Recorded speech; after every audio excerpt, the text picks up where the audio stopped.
Уште еден смртен случај од западно-нилска треска го зголеми бројот на починати во Македонија на вкупно 6, соопштија здравствените власти.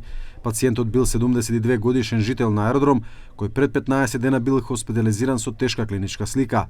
Бројот на заразени со западно-нилска треска е зголемен за повеќе од 10 пациенти во период од една недела. Од вкупно 51 досега потврден случај, моментално 18 пациенти се лекуваат во болнички услови, информира директорот на инфективната клиника Фадил Цана.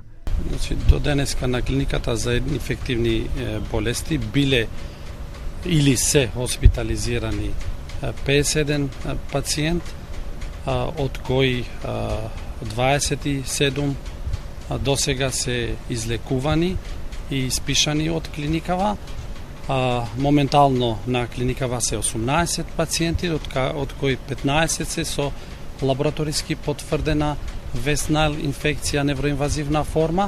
Најмладиот пациент хоспитализиран на клиниката по убот од заразен комарец со западно-нилска треска има 26 години, но тој е во добра здравствена состојба. 5 мина пациенти на повозрастна возраст се на интензивна нега со тешка клиничка слика.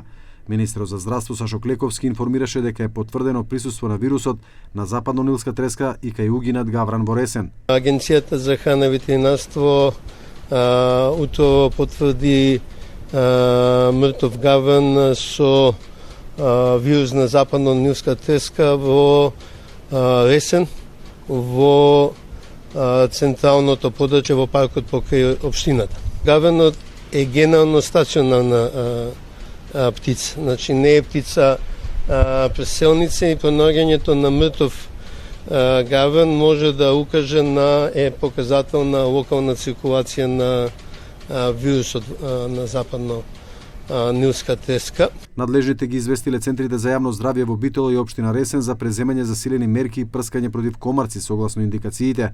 Во моментов и 2 птици од Скопскиот регион се во фаза на тестирање.